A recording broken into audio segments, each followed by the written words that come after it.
자, 우리 하나님의 말씀 같이 보겠습니다. 하나님의 말씀은 열왕기하 6장 16절로 17절까지 말씀입니다. 열왕기하 6장 16절 17절 말씀입니다. 두 구절 분이니까요, 함께 같은 속도로 하나님의 말씀을 봉독합니다. 시작. 대답하되 두려워하지 말라. 우리와 함께한 자가 그들과 함께한 자보다 많으니라 하고, 기도하여 이르되 여호와여 원하건대 그 눈을 열어서 보게 하옵소서 하니, 여호와께서 그 청년의 눈을 여심해 그가 보니 불말과 불병거가 산에 가득하여 엘리사를 둘렀더라. 아멘.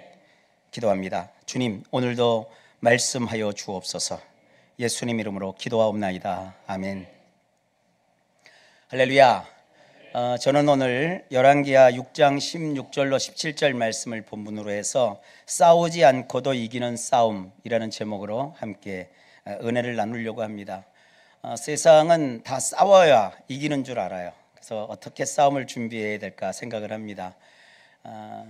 요즘 뉴스를 보니까 축구 때문에 한간에 얘기들이 참 많더라고요. 축구 선수들은 축구장에서만 경기를 해야 되는데, 그 축구장 밖에서 이상한 일을 하면 언론을 탑니다. 그러니까 싸움 방법이 다른 거죠.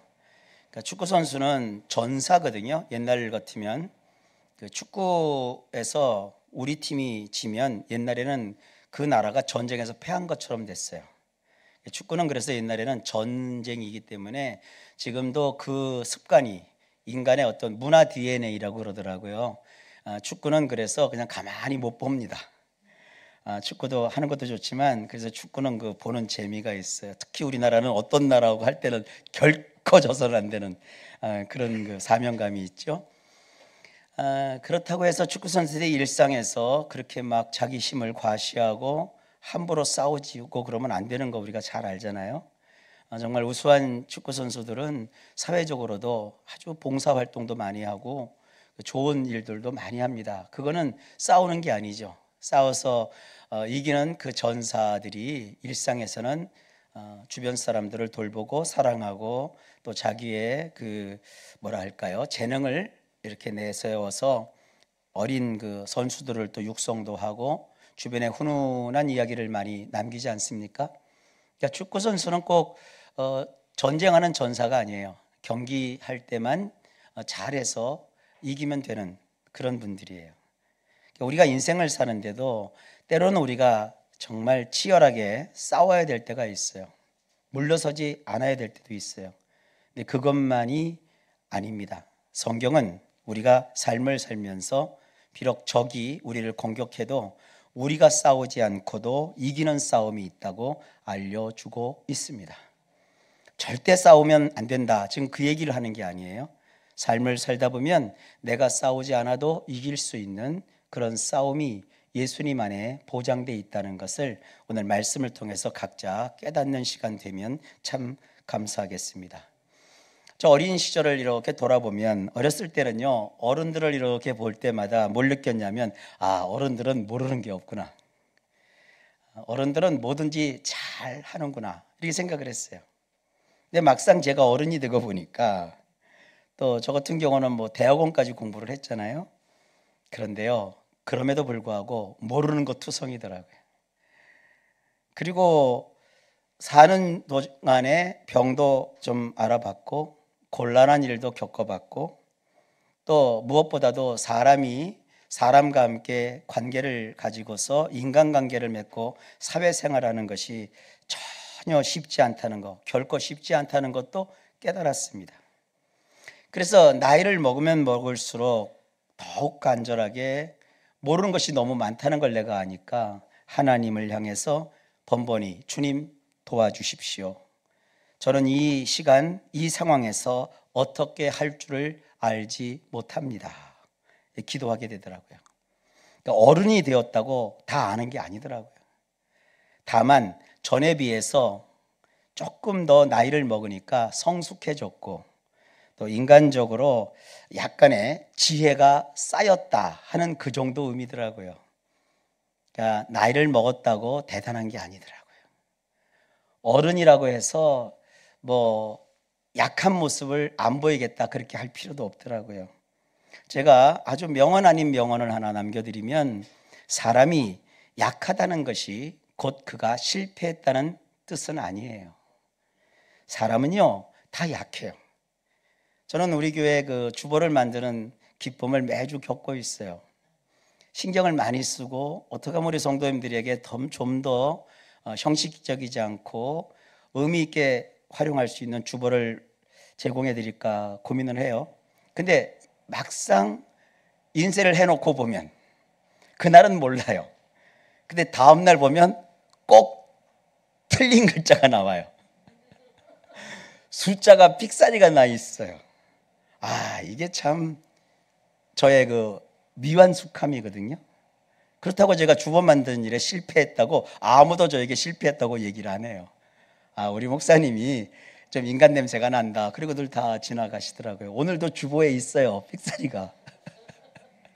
그러니까 이것이 인간이에요. 사람은요 완벽하지 않습니다. 이 텔레비에 보면 아주 유명한 인기인들이나 이런 분들은 실수와 실패를 하나도 안 하는 것처럼 완벽하게 하잖아요. 그런데 막상 그 장면을 찍는 현장에 가보면 삑사리가 엄청납니다. 저 생방송 계속 하다 보니까요, 막 20년 방송을 하신 분, 또 저같이 방송하시는 분은 저 부산에서 영전에서 모셔가지고 방송 진행자를 하시는 분이에요. 근데요, 이분들을 방송 볼 때는 말도 잘하고 물 흐르듯 잘하는 것 같은데, 방송 끝나고 나면 오늘 거기 또 틀렸어, 그때 또 실수했어, 그때 목이 잠겼어, 저는 전혀 못 느끼거든요. 근데 끝나고 나면 나 참 잘했지가 아니에요. 나 참 못했지. 그래서 서로 뭐라 그래요? 아니요, 그거 몰랐어 하고 위로해 주고 있어요. 그게 현장이에요. 그러니까 완벽한 모습은 그게 다 뒤에 편집해서 완벽한 거예요. 이 땅에 완벽한 건 하나도 없어요. 완벽한 줄 알고 결혼을 했어요. 살다 보니까 완벽한 모습이 자꾸 그 한두 가지 약한 부분 때문에 가려지는 거 경험 안 해보셨습니까? 단점이 많이 보이고 약점이 보인다고 해서 저 사람은 약점 투성이야, 단점 투성이야, 그러면 안 돼요. 그렇게 무시했다가 제3자가 그분을 보면서 그분의 장점을 또 보고 3자가 칭찬하고 인정해주면, 나하고 같이 한 솥밥을 먹는 사람의 마음에는 내가 아니라 다른 사람이 자리한다고요. 사람의 마음은 자기를 알아주고 자기를 인정해주고 자기의 감성에 동감해주는 사람 쪽으로 흐르게 되어 있어요. 그러니까 우리 예수 믿는 분들은 약점과 단점, 이것이 보일 때 그건 인간이기 때문에 자연스러운 것이에요. 그걸 넘어서서 그 사람의 장점을 더 키워주고 그것을 칭찬해주고 그걸 인정해주고 그것을 위해서 기도해 줄 줄 아는 거, 이것이 가족이고 이것이 남편이고 이것이 한 솥밥을 먹는 식구들이고 한 신앙 공동체의 구성원이 되는 거예요. 꼭 그렇게 인생 살아가시길 주의 이름으로 축복합니다. 그 사람의 약한 것과 단점을 꼬집은다고 하면 그 사람은 금방 쓰러져요. 이 세상에 그래요. 내가 아는 단점이 있어요.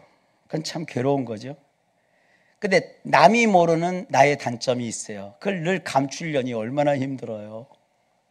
자기 얼굴에서 어느 한 부분이 마음에 안 들으니까 화장할 때 꼭 거기부터 덮어요. 그러다 어쩌다 그게 한번 지워지면 얼마나 그걸 수치를 느껴요. 근데 다른 사람들은 거기에 그게 있는 거 다 알아요. 근데 그 사람은 그게 싫으니까 맨날 덮었던 거예요. 그것이 벗겨져도 다른 사람은 하나도 그걸 티를 안 잡고 흠을 안 잡는데 본인은 그것 때문에 막 괴로움을 느껴요. 아닙니다. 제가 뭐 이런 그 육체의 뭐 비만이다 아니다 이런 거 따지는 거 참 웃기지만요, 우리나라 비만과 서양 사람의 비만이 다르더라고요. 우리나라 사람들은 비만이 좀 오면 무조건 옷을 크게 입어요. 덮으려고. 근데 제가 처음 그 서양 사람들을 접했을 때 그 사람들은 비만인데도 쫄쫄이를 입더라고요. 그게 뭐 어때서 그러더라고요. 그런 거예요. 그러니까 문화 차이도 있어요.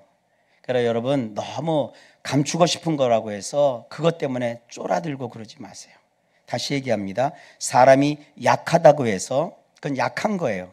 그것이 인생 실패를 뜻하는 건 아닙니다. 여러분 있는 모습 그대로 사랑은 못해도 받아주세요. 그게 내 모습이에요. 그러면서 이런 찬송이 있잖아요. 내 모습 이대로 날 봐주옵소서. 거기부터 출발하는 거예요. 오늘 이 시간 여러분의 이 모습을 그대로 받으세요. 그리고 시작하십시오. 나는 부족해 그러지 마세요. 이제부터 출발이에요. 여기부터 노력하면 돼요. 하나님이 역사해 주십니다. 이런 약함을 통해서 우리가 받을 수 있는 유익을 성경은 이렇게 말하고 있어요. 히브리서 11장 34절에 보면 성경 말씀입니다. 연약한 가운데서 강하게 된대요. 자기의 연약함을 감지하지 못하면 사람이 강하게 안 돼요. 몸을 관리하기 위해서 소위 말하는 그 헬스죠? 웨이트 트레이닝을 해보신 분들은 잘 이해하실 거예요. 웨이트 트레이닝을 할 때 PT가 중요한 이유가 뭐냐면 그 전문가들이 그 사람을 잘 봐요. 그래서 그 사람 몸에서 부족한 부분을 강화시켜주는 훈련을 PT에서 하는 거예요. 어떤 사람이 팔 운동만 한다고 해서 나도 팔 운동을 해야 되는 거 그건 PT가 아니죠. 그건 따라하는 거죠. 그래갖고는 효과를 못 봐요. 그 사람에게 맞춰서 그 사람에게 맞는 운동법으로 그 사람의 어떤 체력 조건에 딱 맞게 조절해 가면서 운동을 시킨잖아요. 그리고 이것이 꼭 필요한 음식이다 하고 그 음식을 권해주잖아요. 그래서 좋은 PT를 받으면 그 사람이 몸이 전반적으로 회복이 되고 몸에 필요한 근육을 가질 수 있고 아름다운 그 사람 나름대로의 고유의 어떤 그 행복감을 느끼도록 그렇게 삶이 달라지잖아요. 그런 거예요. 자기의 약점과 자기의 부족함, 자기의 모자란 부분을 그냥 외면하고 덮기만 해서는 안 돼요. 성경은 우리가 연약한 가운데 강해진대요. 여러분 약함을 사랑하라고까지는 제가 얘기하지 않았겠어요. 거기서부터 출발하시면 돼요. 그리고 이 말씀은 너무도 유명한 말씀이에요. 고린도후서 12장 9절에 말씀하시기를 내 은혜가 너에게 족하도다. 이것은 나의 능력이 약한 데서 온전하여 짐이라 하신지라. 그러므로 도리어 크게 기뻐함으로 나의 여러 약한 것들에 대하여 자랑하리니 이는 그리스도의 능력이 너에게 머물게 하려 함이라. 사람이 능력이라는 것이요, 하나님이 우리에게 부어주시는 능력이 우리가 약할 때 더 많이 임하는 거예요. 우리는 나의 약함을 통해서 나는 참으로 힘이 없는 무력한 자라는 것을 깨닫지 않습니까? 그것만 깨닫고 의기소침해지고 우울해지는 것이 아니에요. 이렇게 생각할 수 있어요. 내가 우리 집에서 나만 없어지면 우리 집 식구들이 다 행복해할 거 아닐까? 이 단체에서 나만 빠지면 아무런 잡음이 없을 텐데 괜히 내가 껴서 내가 이렇게 되는가? 다 불행하게 만드는 자인가? 이게 의기소침한 마음의 특징이에요. 아니에요. 여러분 없는 세상에 뭔 의미가 있어요? 여러분 빠진 그 가정이 무슨 행복이 있겠어요? 이게요, 사람이 든 자리는 몰라도 난 자리는 있다 그러잖아요. 괜히 여러분들이 약호가 죽고 내가 이 가정에 있으니까 화근거리라고 해서 막상 없어져 봐요. 여러분 가정의 힘이 다 무너져 버려요. 큰 댐이 무너지는 거는요, 큰 크레기가 갖고 한꺼번에 폭탄에 젖어서 무너지지 않는 이상 작은 틈에서부터 댐이 무너지기 시작하는 거예요. 가장 약한 부분에서부터 망가지기 시작하는 거예요. 여러분이 여러분 가정에서 가장 약한 부분이라면 하나님은 거기서부터 여러분들을 강화시켜서 여러분 가정을 세워주시는 거예요. 그러니까 우리는 한 사람도 불행의 원인이 아니에요. 여러분은 하나님 앞에서 소중한 분이에요. 이걸 어떤 작가는 깨닫고 책을 이렇게 두껍게 썼어요. 그 책의 시발점이 바로 그거예요.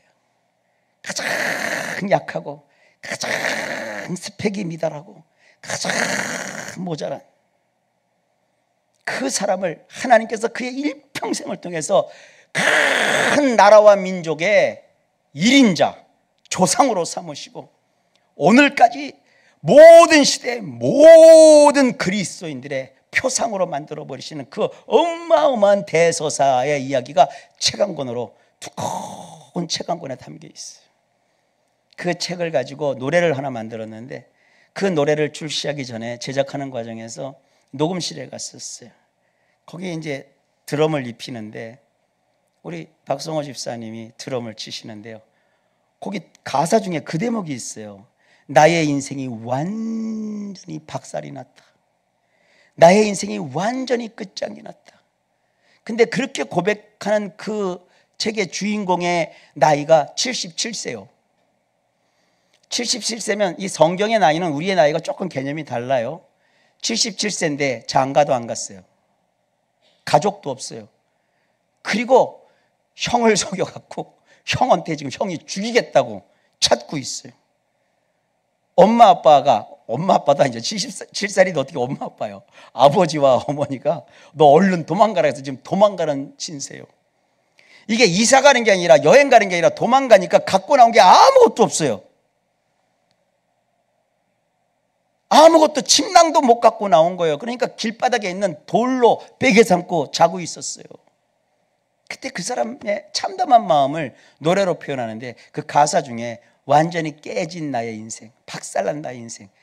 근데 그 대목을 내가 알고 있는데 드러머가 그 대목을 드럼으로 치는데 막 따다당 치는데 드럼 소리가 귀를 울리더니 마음을 막 따다당 치더라고요.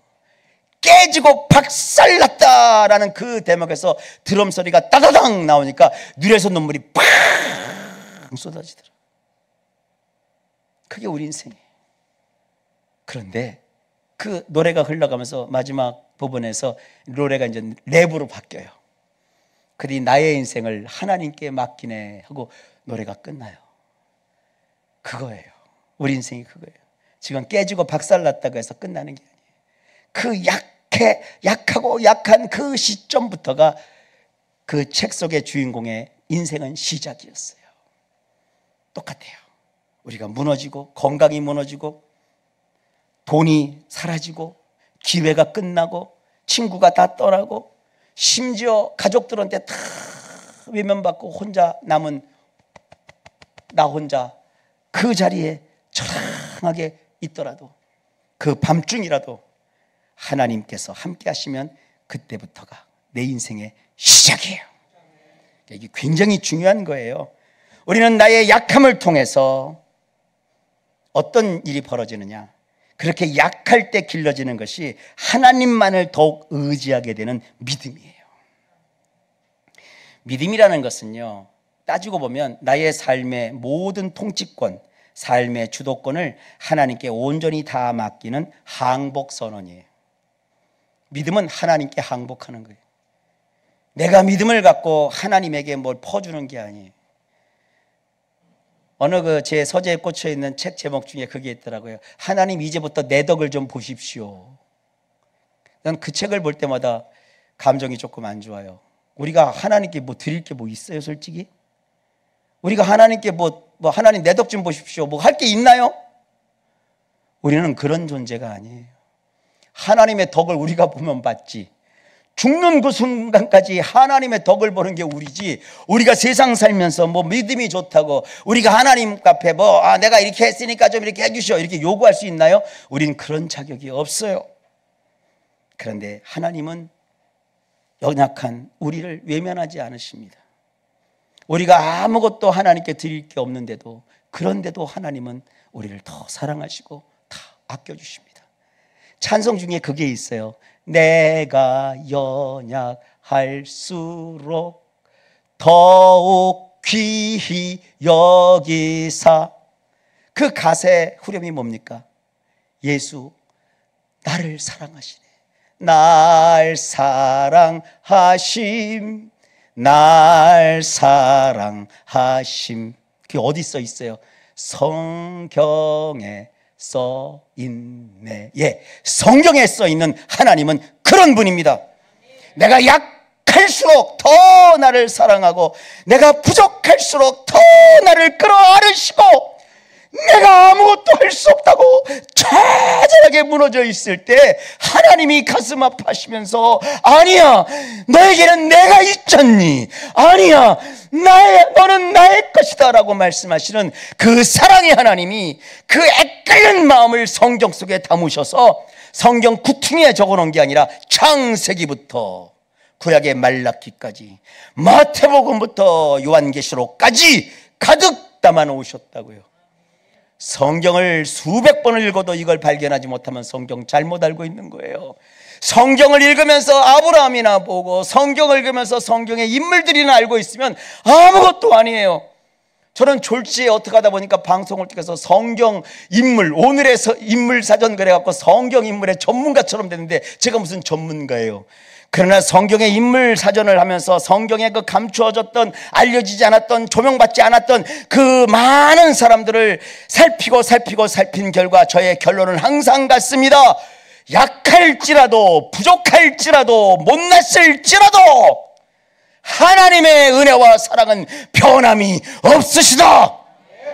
하나님이 그 엄청난 사랑으로 우리를 사랑하신다. 우리를 포기하지 않으신다. 우리를 버리지 아니하신다. 그런 사랑을 하나님이 오늘 여러분에게 베풀어 주십니다. 여러분 옆에 있는 그분에게도 베풀어 주시지만 더 중요한 건 그런 걸 못 느끼는 나에게도 하나님이 베풀어 주시는 거예요. 나이가 들면 사람이 서러워요. 인생이. 전에는요, 젊은 분들은 이렇게 있으면요, 사각이 이렇게 돼요. 여기 다 보여요. 저는 이렇게 사각이 지금 보여요. 아직 젊은가 봐요.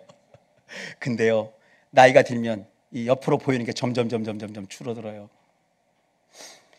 저는 여지껏 그 엘리베이터 탄 것 중에 가장 치열한 경쟁이 있는 엘리베이터는 서울에 가면 신도림역, 전철 신도림역 그 엘리베이터라고 저는 늘 생각해요. 혹시 서울 갈 일 있으면 신도림역 가서 신도림역 그 엘리베이터를 한번 타보세요. 거기 가면요, 젊은 분들은 끼지도 못해. 우리나라의 그 노인층인 분들이 그렇게 강한 힘을 가졌는지 거기서 여러분 경험하실 거예요. 거기는요, 와, 그 줄 서 있는 게 아무 의미가 없어요. 문이 딱 열리면 그 순간에 막 콱 얼마나 쏜살같이 들어오시는지. 그러면 그걸 모르는 분들 옆에서 젊은 분들, 아유, 왜 노인들이 저러면서 막 왜 젊은 분들이 하는 거 있잖아요. 그런 얘기들을 한두 마씩 하고 지나가요. 근데 저는 늘 생각을 해요. 그때마다 아니에요. 이 연세 드신 분들이 질서를 몰라서 줄서기를 안 하는 게 아니에요. 이 젊은 분들은 줄서기를 해야 된다는 마음을 갖고 그걸 실천을 해요. 나이가 들면 줄을 선다는 마음은 있지만 막상 문이 열리면 줄을 서야 된다는 걸 싹 잊어버려요. 그게 연로하신 분들의 한계예요. 그건 특성이시라고요. 그리고 그분들이 뭘 못 배워서 그렇게 하는 게 아니에요. 몰라서 그러는 게 아니에요. 그분들이 대한민국을 지금껏 이렇게 잘 사는 나라 만드신 역사의 주인공들이시잖아요. 전쟁도 치르셨고 대단한 분들입니다. 길거리 지나가는 그 노인분들 여러분 함부로 우습게 여기지 마세요. 그분들이 대한민국을 이렇게까지 만든 역사의 주연들이세요. 할렐루야. 그런데 연세가 들면 그래요. 그리고요, 젊은 분들은 어디 들어가도 이렇게 딱 보이잖아요. 빈틈이 싹 보여. 이만큼 사각이 있는데, 근데 연세가 들면 들수록 사각이 안 보이고 앞에만 보여요.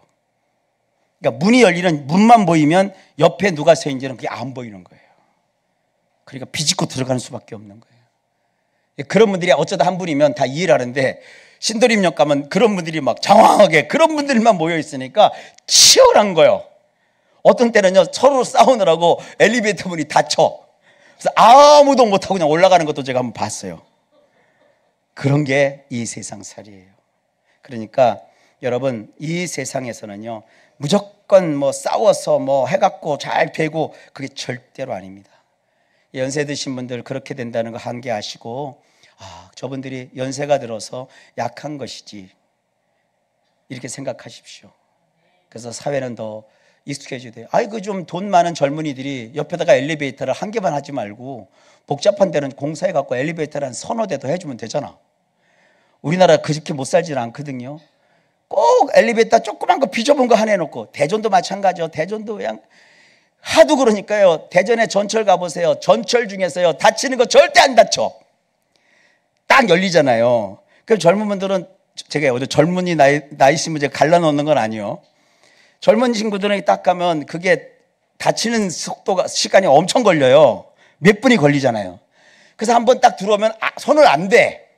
근데 또 이 죄송해요. 연세드신 분들이 친절하셔갖고 앞에 누가 오면 또 다시 한번 더 눌러. 그래 가만히 2분 동안 기다리고 있는 사람은 뭐요? 누가 오면 그냥 가만히 있고 올라가면 되는데 누가 오니까 또 탁 눌러줘요. 야, 그러면 4분을 더 기다려야 돼요. 목사님 어떻게 그렇게 잘하냐고요? 제가 엘리베이터를 잘 타요. 그게 세상이에요. 그러니까 딱 하나 해놓고 그렇게 해놓으니까 치열하죠. 경쟁이 치열할 때는요, 문을 많이 활짝 열어놓으면 되는 거예요. 제가 이게 실험 소리 같지만 우리 인생이 그런 거예요. 약한 것은 무시당할 것도 아니고요, 또 나이 먹어서 힘이 빠진 것은 내 인생이 끝났다는 것도 아니에요.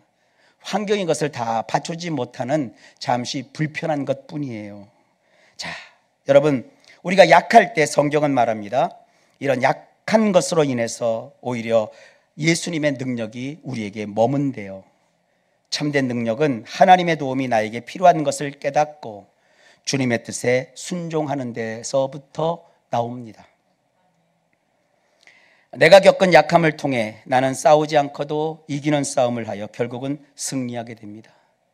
내가 약한 걸 모르면 상대방이 얼마나 힘이 센 줄 모르고 괜히 싸움을 했다가 큰 봉변을 당하지 말고, 상대방이 나를 공격할 때 싸움부터 할 생각하지 말고 싸우지 않아도 이기는 싸움이 있다는 것을 아시고 이 승리의 방법을 쫓아서 사시기를 주의 이름으로 오늘 부탁하여 오늘 말씀을 준비했어요. 성경에 그런 내용이 좀 나오니까 하나 소개시켜 드릴게요. 솔로몬의 아들 르호보암 때 이스라엘은 남과 북으로 분열이 됩니다. 이 르호보암이 통치하던 나라는 남왕국인데 그 나라를 유다라고 하고요, 그 반대편에 있었던 사람이 르호보암입니다. 이 르호보암은 왕이 됐는데 이 사람은 건축업자 출신이에요. 건축업을 하는 분이 왕이 됐는데 이분은 북왕국을 이끌어요. 이 북왕국을 이름하여 이스라엘이라고 합니다. 남왕국 유다는 유다 지파와 베냐민 지파만 딱 남아있고 나머지 이스라엘 12지파 중에서 10지파가 다 북왕국에 속해요. 그러니까 막상 힘을 견주면 또 나라의 땅 크기로 하면은 남왕국은 아무것도 아니에요. 작아요. 소수예요. 약해요. 대신에 북왕국은 땅도 넓고 힘도 남왕국에 비해서 강해요. 하지만 강한 자 위에 더 강한 자가 있잖아요. 북왕국은 남왕국을 무시했지만 하나님은 북왕국에게 남왕국을 붙이신 것이 아니라 북왕국보다 더 강한 나라, 여러 도시로 구성된 도시국가인 아람이라는 나라를 붙여버리세요. 이 하나님이 놀라우세요. 여러분을 공격하고 여러분을 괴롭히는 자가 있잖아요. 우리는 그 사람과 싸울 것만 하잖아요. 근데 하나님이 내 인생의 편에서 나와 싸울 때는요, 그 사람과 내가 치열하게 싸워서 어떻게 되는 게 아니라 나를 괴롭혔던 그 사람을 대항할 수 있는 그 사람보다 더 강한 사람을 붙여갖고 그 사람을 공격하게 해요. 그러니까 그 사람하고 그 강한 대적하고 맞서느라고 이 나를 공격했던 자가 나를 공격할 틈이 없어. 시간이 없어. 그 사이에 우리는 하고 싶은 일을 다 하면 되는 거예요. 여러분들을 공격하고 여러분들을 대적하는 대적 때문에 괴로워할 게 아니라 하나님을 의지하면 하나님은 내 손에 피 한 방울 묻히지 않고 내 손에 무기 하나 들지 않게 하시고 더 강한 적을 그 나의 대적에게 붙이셔갖고 대적이 그것 때문에 시간을 다 뺏기게 만들어 버리셔요. 그 사이에 나의 모든 일이 수습되게 하시고 나의 인생에 필요한 것을 다 가지게 하세요. 그 남왕국 유다는 그래서 자기의 군사력을 키우는 것이 아니라 하나님의 도우심을 바라야 돼요. 북왕국은요, 힘이 있을 때는 지중해를 통해서 그 베니키아 그 지중해 무역을 했지만 이 남왕국은 그저 그냥 이웃과 관계만 잘하면 그 밑으로 내려가면 밑에 그 홍해 줄기인 아카바반이라는 데가 있어요. 그게 항구 도시예요.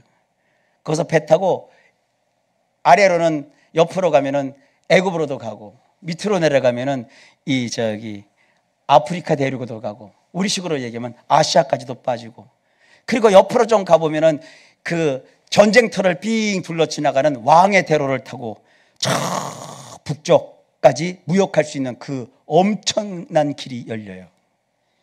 그러니까 약한 것이 약한 게 아니에요. 하나님은 우리의 약함을 통해서 더 강한 것을 이루어 주십니다. 그래서 어쨌든 이 북왕국 이스라엘은 다메섹을 중심으로 발달한 도시들로 구성된 나라 아람, 다시 말해 이 아람을 시리아라고 하거든요. 이 시리아와 늘 긴장 관계였어요. 그 북이스라엘 왕들 가운데 가장 악했던 왕이 제6대 왕 아합입니다. 아합 왕은 그 아들 아하시아는 그냥 금방 죽어요. 2년 만에. 그 다음에 여호람, 그 다음에 이제 예후에 의해서 정권이 또 바뀌어요. 그리고 예후, 또 여아하스, 요아스, 이 왕조가 바뀝니다. 그 왕조가 바뀌는 동안에 하나님을 배신하고 등졌던 북이스라엘이지만 하나님은 그 가운데서도 이스라엘 자손들을 놓치지 아니하시고 그들을 위해서 정말 성경이 낳은 위대한 선지자 한 분을 북왕국에 활동하게 하세요. 이 왕들이 여러 바뀌는 동안에 여호람 왕 초기부터 시작하여서 무려 50여 년에 걸쳐서 선지자 활동을 하셨던 분이 있는데, 이분은 농부 출신이에요. 요즘 우리 식으로 얘기하면 뭐 스카이 출신이 아니라 농부 출신이에요. 땅 출신이에요. 이분 이름이 뭐냐? 엘리사예요. 엘리사가 50년을 목회했어요. 왕조가 계속 바뀌어요. 그 엘리사는요, 우리 목사님들에게 있어서는 정말 전설적인 목회자예요.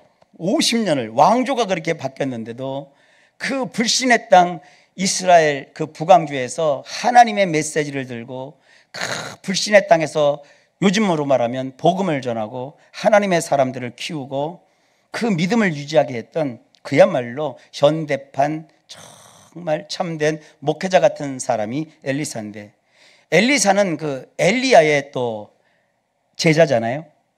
엘리야와 엘리사는 성경에서 많은 기적을 행하신 분이에요.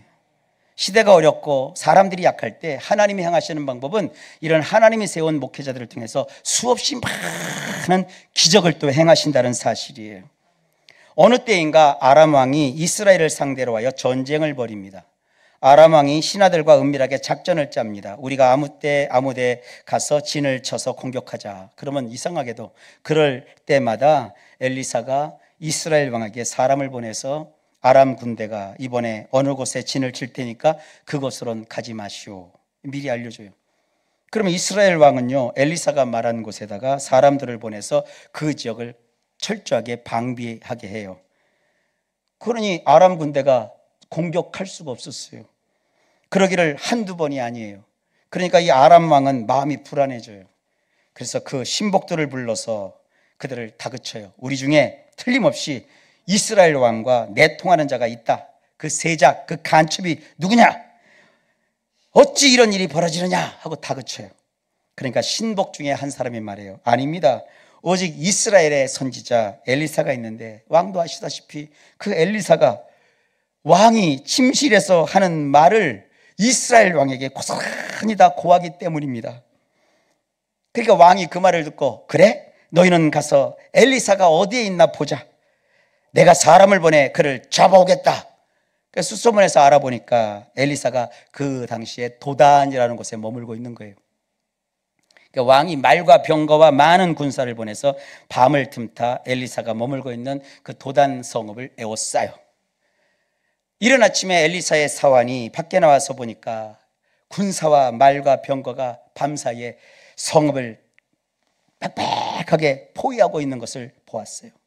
사환이 엘리사에게 얼른 달려가서 말합니다. 아, 내 주여, 우리가 어찌하면 좋겠습니까? 그러자 엘리사가 태연자약하게 이렇게 말해요. 두려워하지 말라. 우리와 함께한 자가 그들과 함께한 자보다 많으니라. 그렇게 말한 다음에 엘리사가 기도를 해요. 여호와여, 원하건대 그의 눈을 열어서 보게 하옵소서. 엘리사는 하나님의 사람, 목회자잖아요. 목사님이잖아요. 그러니까 다른 사람들은 못 보는 것을 이 엘리사는 다 바라보고 있는데, 다른 사람은 그걸 못 보고 막 잔뜩 겁에 먹혀 있는 거예요. 겁에 질려 있으니까, 하나님, 이러지 않았어요. 야 이놈아, 네가 나를 위해서 일한 것이 서당께도 3년이면 풍어를 읽고 그러는데 넌 이것도 모르느냐? 그렇게 말 안 했어요. 하나님, 내 젊은 사환을 눈을 열어 보게 하옵소서. 그러자 여호와께서 그 청년 사환의 눈을 여십니다. 그런데 보니까요, 조금 전에는 없었는데 그 눈앞에 불말과 불병거가 산에 가득해서 엘리사를 빽빽하게 둘러싸이고 있는 거예요. 그러니까 하나님이 열어주시기 전에는 눈앞에 펼쳐져 있는 그 아람 군대의 그 군사가 진쳐있는 그것을 보였는데, 기도하고 나서 하나님께서 그의 눈을 열어놓으니까 아람 군단은 하나도 안 보이고 자기 주인 엘리사를 둘러 진치고 있는 하나님 보내신 불말과 불병거가 빽빽하게 있는 것이 이렇게 보이는 거예요. 저도 이 기도하잖아요. 하나님, 불로싼 성곽으로 우리 성도들을 둘러 진쳐 주옵소서. 사람이 성벽으로 손으로 쌓아 올린 성벽이 필요 없나이다, 이렇게 기도하잖아요. 이게 성경이 다 나오는 얘기예요. 그러자 아람 군대들이 그걸 못 보잖아요. 아람 군대들은 성만 보이고 자기들이 공략할 성과 엘리사만 보이지, 자기들을 가로막고 있는 이 불말과 불병거가 그들 눈에는 안 보이죠. 그러니까 겁도 없이 엘리사를 잡으려고 내려옵니다. 그때 엘리사가 하나님께 기도를 해요. 원하건대 저 무리의 눈을 어둡게 하옵소서. 엘리사의 말 그대로 그들의 눈이 어두워져요. 이거는 눈이 어두워져서 앞을 못 본다는 것이 아니라 넋이 나간 상태를 의미해요. 그러니까 순간적으로 이 아람 군다 모두가 넋이 다 나가버린 거예요. 우리가 지금 뭐하고 있는 거지? 멍해지는 거예요. 그럴 때 엘리사가 직접 나서서 이것은 그 길이 아니요, 이는 그 성읍도 아니니 나를 따라오라. 내가 너희를 인도하여 너희 찾는 사람에게로 나아가리라. 그리고 그들을 인도하여서 사마리아까지 데리고 가요. 이게 성경 지도를 펴서 도단과 사마리아까지 거리를 보면 한 20km 정도 떨어진 거리예요.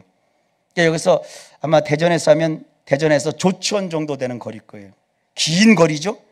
그 20km 정도 떨어진 거리까지 엘리사가 사마리아까지 그들을 인도해 가요. 군인들이 넋이 빠져가지고 쫓아가는 거예요. 아마 제가 생각할 때는 무기도 다 놓고 그냥 넋이 나가고 그냥 줄줄 쫓아가는 거예요. 피리 부는 아저씨처럼 피리 소리에 애들이 다 오는 것처럼 그냥 다 넋이 나갔고 그 엘리사를 쫓아가는 거예요. 사마리아에 들어가니까 엘리사가 기도를 해요. 여호와여, 이 무리의 눈을 열어 보게 하옵소서. 여호와께서 그들의 눈을 여시자 그들이 비로소 자기들이 사마리아 한가운데 들어와 있는 것을 알게 됩니다. 이 사마리아가 뭐냐? 북왕국 이스라엘의 수도입니다. 졸지에 아람 군대들이 이스라엘 수도 한가운데서 포로가 된 셈입니다. 이스라엘 왕은 얼씨구나 좋다죠. 그것을 보고서 엘리사에게 말합니다. 내 아버지여, 내가 치리이까 내가 치리이까, 이렇게 두 번이나 반복해서 물어봐요. 치고 싶은 거죠. 그러니까 엘리사가 말합니다. 그들을 치지 마소서. 칼과 활로 사로잡은 자들이 아니지 않습니까? 칼과 활로 왕이 잡아왔어도 그 포로를 다 죽이지는 않지 않습니까? 근데 왕이 손도 안 쓰고 다 이겨서 저들을 다 포로로 삼았는데 죽인다니 말이 안 되는 거 아니겠습니까? 오히려 그들에게 떡과 물을 그들 앞에 두어서 먹고 마시게 하고 그들의 주인에게로 무사히 돌려보내소서. 그래요. 성경에도 이런 말이 있어요. 원수가 목마르거든 마시게 하고 원수가 줄이거든 먹게 하라. 그러면서 원수의 머리에다가 숯불을 얹어놓게 되리라. 어떤 사람이 박수를 치더라고요. 숯불을 얹어 놓는다는 것은요, 원수의 머리를 태워버린다는 게 아니라 이 숯불이라는 것은 화목하게 되라, 화친하게 되리라. 원수가 너를 치려고 했던 악의를 다 잊어버리게 되리라. 악한 마음을 다 포기하게 되리라. 그런 의미가 담겨있는 뜻이에요. 저는 기도합니다. 여러분들의 원수들이 다 머리에 숯불이 얹혀지기를 축복합니다. 그래서 그들이 여러분과 원수 관계가 아니라 오히려 여러분들에게 해를 가하지 않고 도움은 줄지 못할지언정 공격하지 못하게 하는 이런 축복을 하나님이 주시기를 주의 이름으로 축원합니다. 그러니까 왕이 위에서 엘리사의 말을 듣고 음식을 많이 베풀고 그들로 먹고 마시게 하여 놓아줍니다. 그러니까 그들이 다 자기 나라로 온정신을 가지고 돌아가요. 이때부터 성경은 이렇게 말합니다. 아람 군사의 부대가 더는 이스라엘 땅에 들어오지 못하였다. 이건 그 후로 아람 군대가 이스라엘을 공격하지 못했다는 게 아니라 이 문맥을 통해 보면 이때 와서 밥 먹고 물 마시고 무사히 돌아갔던 그 군인들이 다시는 이스라엘 땅으로 안 왔다는 거예요. 이들은 이스라엘과 더는 전쟁하지 않는 거죠. 사랑하는 성도 여러분, 인생살이 가운데 이런 일들이 있어요. 저는 엘리사가 인생 가운데 한 번만 이걸 경험한 게 아니에요. 엘리사는요 50년간 목회를 하면서 그의 평생에 이런 비슷한 일들을 많이 했다고요.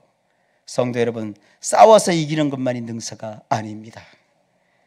인생살이에서 아람 군대의 공격으로 에워싸움을 당하는 일이 혹시 발생하면 제가 부탁합니다. 겁부터 먹지 마십시오. 엘리사처럼 믿음의 확신을 먼저 단단히 붙잡으십시오. 두려워하지 말라. 우리와 함께한 자가 그들과 함께한 자보다 많으니라. 이는 엘리사만 가질 수 있는 확신이 아닙니다. 성경은 우리 그리스도인에게 이런 약속을 하고 있어요. 마태복음 28장 20절에 보면 내가 세상 끝날까지 너희와 항상 함께 있으리라. 히브리서 13장 5절로 6절에 보면 그가 친히 말씀하시기를 내가 결코 너희를 버리지 아니하고 너희를 떠나지 아니하리라 하셨느니라. 그러므로 우리가 담대히 말하되 주는 나를 돕는 이시니 내가 무서워하지 아니하겠노라. 사람이 내게 어찌하리요 하노라. 요한일서 5장 18절 말씀에 하나님께로부터 나신 자가 그를 지키심에 악한 자가 그를 만지지도 못하느니라. 세상이 왜 이렇게 험하고 살기가 힘들고 악으로 가득 차 있나요? 이렇게 탄식하지 마십시오. 그건 기자들이나 걱정해야 될 일입니다. 주님이 우리에게 이렇게 말씀합니다. 요한일서 5장 19절에 또 아는 것은 우리는 하나님에게 속했고 온 세상은 악한 자 안에 처한 것이라. 디모데후서 3장 12절로 13절에 무릇 그리스도 예수 안에서 경건하게 살고자 하는 자는 박해를 받으리라. 악한 사람과 속이는 자들은 더욱 악하여져서 속이기도 하고 속기도 하나니. 세상에 악한 자 사기꾼이 없어지지 않습니다.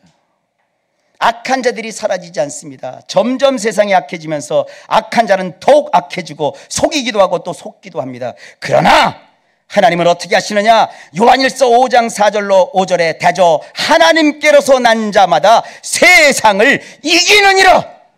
세상을 이기면 이것이니 우리의 믿음이니라. 예수께서 하나님의 아들을 이심을 믿는 자가 아니면 세상을 이기는 자가 누구냐? 여러분, 세상에 대하여 지레 겁먹지 마십시오.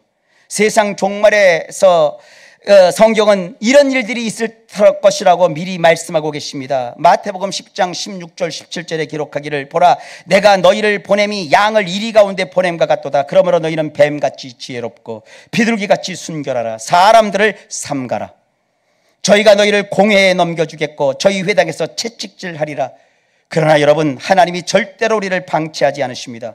마태복음 10장 19절로 20절에 기록하기를 너희를 넘겨줄 때에 어떻게 또는 무엇을 말할까 염려치 말라. 그때 무슨 말할 것을 주시리니 말하는 이는 너희가 아니라 너희 속에 말씀하시는 자 곧 너희 아버지의 성령이시니라.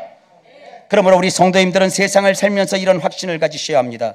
로마서 8장 35절입니다. 누가 우리를 그리스도의 사랑에서 끊으리요? 환난이나 곤고나 핍박이나 기근이나 적신이나 위험이나 칼이랴. 로마서 8장 37절로 39절에 이르기를 이 모든 일에 우리를 사랑하시는 이로 말미암아 우리가 넉넉히 이기느니라. 내가 확신하노니 사망이나 생명이나 천사들이나 권세자들이나 현재일이나 장래일이나 능력이나 높음이나 깊음이나 다른 아무 피조물이라도 우리를 우리 주 그리스도 예수 안에 있는 하나님의 사랑에서 끊을 수 없으리라. 사랑하는 성도 여러분, 우리에게는 엘리사보다 더 능력이 많고 더 인자하고 더 지혜롭고 더 힘이 세신 성령님이 함께 하십니다. 세상 사는 동안에 이 성령님을 의지하며 늘 붙들고 사십시오. 그래서 싸우지 않아도 이기는 이 이김, 이 승리를 항상 차지하시기를 주의 이름으로 축복합니다. 기도합니다. 하나님 감사합니다. 우리 성도들은 싸우지 않고도 이기는 싸움을 싸우는 자인 것을 오늘 알려주시니 감사합니다. 세상이 나를 괴롭게 하고 외롭게 하고 슬프게 하고 화나게 하고 쫄게 하고 겁먹게 할지라도 우리는 그들보다 더 강한 하나님이 계시다는 것을 믿고 믿음으로 세상을 넉넉히 이기는 모든 성도들 되게 하여 주옵소서. 예수님 이름으로 간절히 기도하옵나이다. 아멘.